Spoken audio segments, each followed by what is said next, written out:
한 남자가 돌 위에 글자를 새깁니다. 서기 244년 만주 땅 깊은 곳에서입니다. 그는 방금 전쟁을 이겼습니다. 고구려의 수도를 불태웠고 고구려 왕은 북쪽 끝 어딘가로 도망쳤습니다. 1만 명이 넘는 고구려인이 이 전쟁에서 죽었습니다. 그는 그 승리를 기념하기 위해 절벽에 자신의 이름을 새깁니다. 관구검. 이 이름을 기억하는 사람은 별로 없습니다. 한국 역사 교과서에는 고구려가 위나라의 침공을 받아 수도를 빼앗겼다가 다시 회복했다는 식으로 짧게 나오고 위나라 장수의 이름은 거의 언급되지 않습니다. 중국 역사책에는 위나라의 위대한 원정으로 기록되어 있습니다.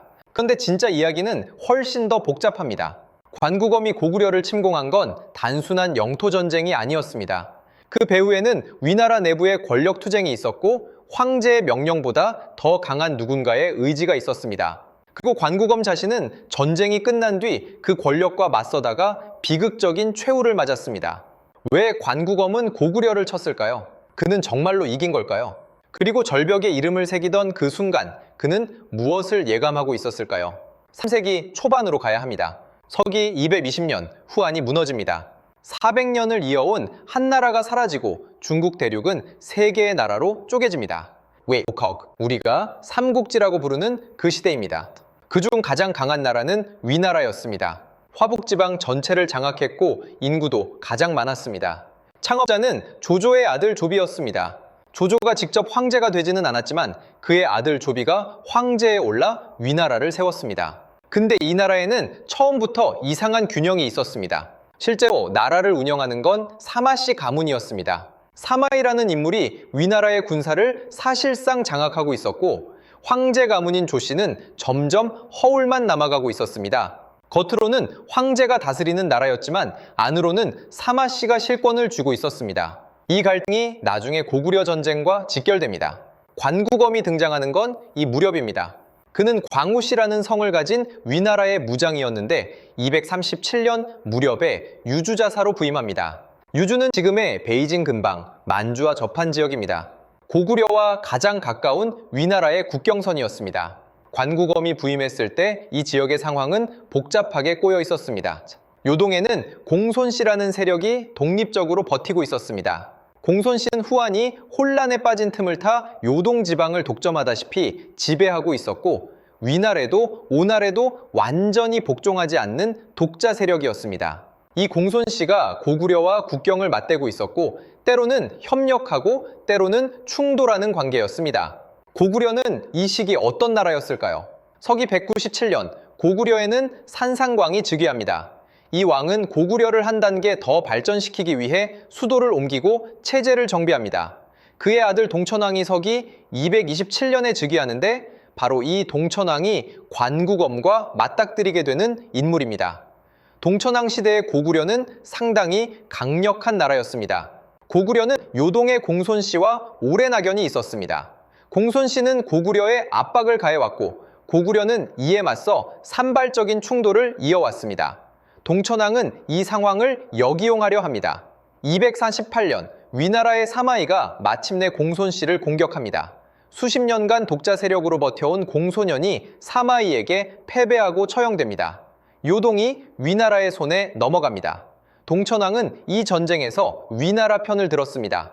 공손씨를 공동의 적으로 삼고 위나라와 협력하는 것이 유리하다고 판단한 것입니다. 계산은 맞아 보였습니다. 그러나 이 결정이 고구려에게 어떤 결과를 가져왔는지 동천왕은 그때는 몰랐을 겁니다. 공손씨가 무너지자 위나라는 요동을 직접 접수합니다. 그리고 이제 고구려와 위나라는 국경을 맞닿게 됩니다. 완충지대가 사라진 것입니다. 이 시점에서 동천왕은 중요한 선택을 합니다. 위나라와의 관계를 우호적으로 유지하는 대신 한반도 방면으로 팽창을 시작합니다. 242년 동천왕은 서안평을 공격합니다. 서안평은 압록강 유역의 요충지로 위나라의 입장에서는 매우 민감한 지점이었습니다. 단순한 영토 분쟁이 아니었습니다. 서안평은 위나라가 낙랑군 및 대방군과 연결되는 통로였습니다. 고구려가 이 지점을 장악하면 위나라의 한반도 지배 루트가 차단됩니다. 동천왕은 이걸 알면서 공격한 것입니다. 위나라는 이 공격을 용납할 수 없었습니다. 그리고 바로 여기서 관구검이 움직입니다. 244년 관구검은 1만에서 2만 명 규모의 군대를 이끌고 고구려로 진격합니다. 근데 잠깐, 이 시점에서 위나라 내부 상황을 봐야 합니다. 284년에 위나라는 조용하지 않았습니다. 조씨 황제 가문과 사마씨 사이의 긴장이 서서히 고조되고 있었습니다.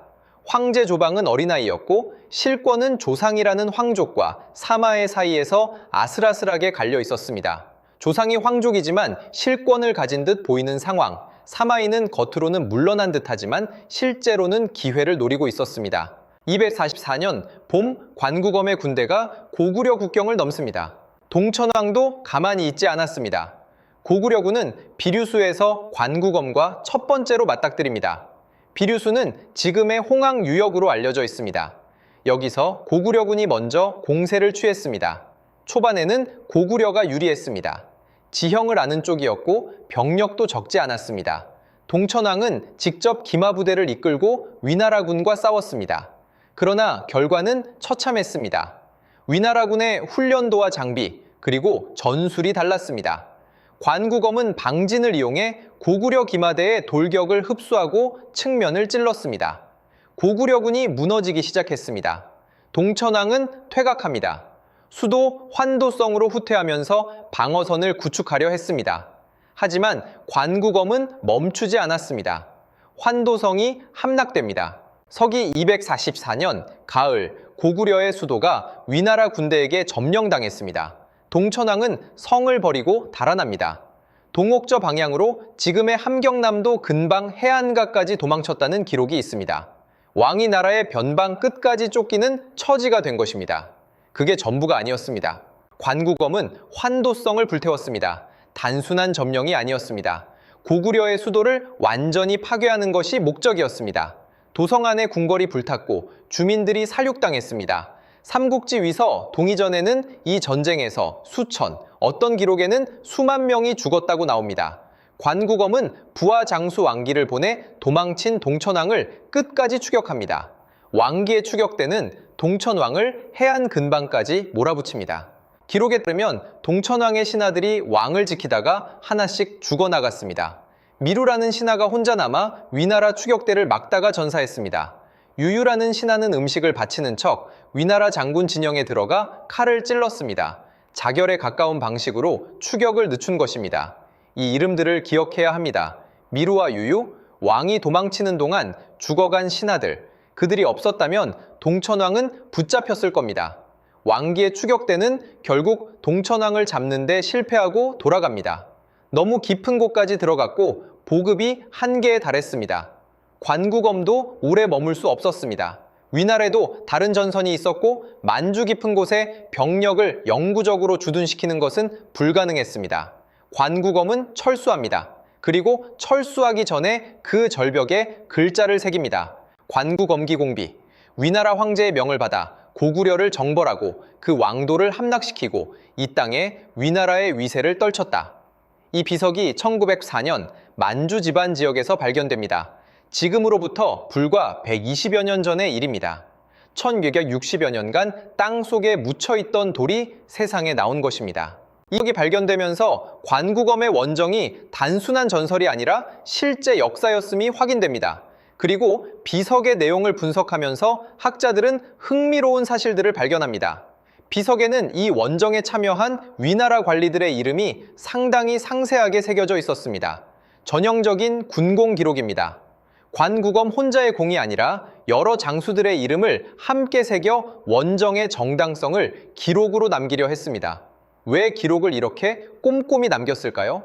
권력 투쟁 중인 사람이 자신의 공을 증명해야 하는 상황이었기 때문입니다. 관구검은 이 전쟁의 승리가 위나라 내부에서 자신의 위치를 높여줄 것이라고 믿었습니다. 그러나 그 믿음은 결국 틀렸습니다. 잠깐 동천왕 이야기를 마저 해야 합니다. 위나라군이 철수한 뒤 동천왕은 돌아옵니다. 불탄 수도, 죽은 신하들, 도망 다니던 기억. 동천왕은 환도성을 복구하는 대신 새로운 도읍을 세우기로 합니다. 평양성입니다. 지금의 평양이 이 시기에 중요성을 가지게 되는 배경 중 하나입니다. 동천왕은 이후 몇 년을 더 살다가 248년에 죽습니다. 나라를 잃었다가 되찾은 왕. 하지만 그 과정에서 너무 많은 것을 잃은 왕. 사기에는 동천왕이 죽을 때 주변 사람들이 모두 울었다고 나옵니다. 동천왕은 내가 살아서 백성에게 못한 게 많은데 죽어서도 이런 대접을 받으면 안 된다며 자신을 소박하게 묻어달라고 유언했다고 합니다. 그리고 신하들이 왕의 무덤 앞에서 스스로 순사했다는 기록이 있습니다. 왕이 죽자 따라 죽은 신하들, 이것이 3세기 고구려의 모습이었습니다. 동천왕이 왜 그런 충성을 받을 수 있었는지는 알 수 없습니다. 그는 전쟁에서 졌습니다. 수도를 잃었습니다. 나라의 변방 끝까지 도망쳤습니다. 그러나 그의 신하들은 그를 위해 죽었고 그를 위해 따라 죽었습니다. 단순한 패배자의 이야기가 아닙니다. 이 관구검의 이야기를 다시 봐야 합니다. 고구려 원정을 마치고 돌아온 관구검은 위나라 안에서 어떤 위치에 있었을까요? 245년 관구검은 두 번째 원정을 감행합니다. 첫 번째 원정에서 동천왕을 잡지 못한 것을 만회하기 위해서였습니다. 두 번째 원정도 환도 지역까지 들어갔지만 동천왕을 굴복시키는 데는 실패합니다. 고구려는 이미 대응 방식을 바꾸었습니다. 수도를 지키는 대신 산지로 흩어져 싸우는 방식으로 전환했고 위나라군은 깊숙이 들어갈수록 보급이 힘들어졌습니다. 두 번의 원정 결과 관구검은 고구려를 완전히 굴복시키는 데 실패했습니다. 그러나 당시 중국 기록에서 이 원정은 대승으로 기록됩니다. 수도를 함락시키고 왕을 도망치게 만들었으니 그것만으로도 충분한 군공이라는 논리였습니다. 관구검은 이 공으로 위세를 높였습니다. 조상 계열의 황족 지지 세력 안에서 그의 이름이 컸습니다. 그런데 249년 사마이가 움직입니다. 249년 정월 조상이 황제 조방을 이끌고 황능의 제사를 지내러 성 밖으로 나갑니다. 이 순간을 노린 것이 사마이였습니다. 사마이는 낙양의 성문을 장악합니다. 황제와 실력자 조상이 성 밖에 나가 있는 틈에 쿠데타를 일으킨 것입니다. 이것이 고평능의 변입니다. 조상은 저항 한번 제대로 하지 못하고 항복합니다. 그리고 그해 처형됩니다. 조상의 일족과 측근들이 모두 연루되어 죽임을 당합니다. 관구검은 이 쿠데타 당시 유주에 있었습니다. 직접적인 연루는 피했습니다. 그러나 그는 조상 계열 인물로 알려져 있었고 사마씨 정권에서 그의 위치는 불안정했습니다. 사마이가 죽고 그의 아들 사마사가 권력을 이어받습니다. 사마사는 더욱 적극적으로 황실을 압박하기 시작합니다. 255년 황제 조방을 폐위시켜버립니다. 이때 관구검이 결단을 내립니다. 사마사에게 맞서기로 한 것입니다. 255년 관구검과 문흠이 반란을 일으킵니다. 이것이 관구검의 난입니다. 관구검은 선양에서 군대를 일으켜 사마사를 토벌하겠다고 선포합니다. 조씨 황실을 지키기 위해 역신 사마사를 제거한다는 명분이었습니다. 사마사는 이미 위나라의 병권 대부분을 장악하고 있었고 관구검의 병력은 그에 비해 너무 적었습니다. 관구검이 반란을 일으키자 주변 세력들이 사마사 편에 섰습니다. 고립은 금방 왔습니다. 관구검의 군대는 패배합니다. 선양이 함락되고 관구검은 도망치다가 부하의 손에 죽습니다. 배신이었습니다. 패배가 확실해지자 부하가 적군에게 항복하기 위해 관구검을 죽인 것입니다. 그의 목이 사마사에게 전달됩니다. 멈춰야 합니다. 관구검이 절벽에 이름을 새기던 그 장면으로 돌아가 봅시다. 244년 가을 고구려의 수도를 불태우고 왕을 도망치게 만들었습니다. 위나라의 위세를 만주 깊은 곳까지 떨쳤습니다. 그는 이 승리가 자신의 정치적 위치를 지켜줄 것이라고 믿었습니다. 그래서 돌의 이름을 새겼습니다. 11년 뒤 그 이름을 새긴 사람은 부하의 칼에 죽었습니다. 승리는 그를 구하지 못했습니다. 관구검이 고구려를 공격한 건 국익을 위해서이기도 했지만 그 이면에는 위나라 내부의 권력 경쟁이 있었습니다. 그 전쟁의 공을 이용해 사마씨에 맞서려 했지만 사마씨의 권력은 이미 그가 이길 수 없는 수준이 되어 있었습니다. 고구려는 살아남았습니다. 관구검은 사라졌습니다. 역사의 아이러니라고만 하기에는 너무 쓸쓸한 결말입니다. 근데 이 이야기에는 아직 끝나지 않은 부분이 있습니다. 관구검이 고구려를 침공한 204년에서 245년 사이 위나라군은 단순히 고구려만 공격한 것이 아닙니다. 관구검이 왕기를 보내 동천왕을 추격할 때 왕기의 군대는 동옥절을 지나 숙신의 남쪽 경계까지 들어갔습니다. 숙신, 지금의 만주 북부, 연해주 방향입니다. 위나라 군대가 그 깊은 곳까지 들어간 것입니다. 이 원정의 지리적 기록이 위서 동의전에 남아 있는데 이 기록이 나중에 만주와 한반도 동북부의 여러 집단들에 대한 중요한 사료가 됩니다. 옥저, 숙신, 음누 등 당시 만주에 살던 사람들의 풍습과 언어, 문화에 대한 묘사가 여기서 나옵니다.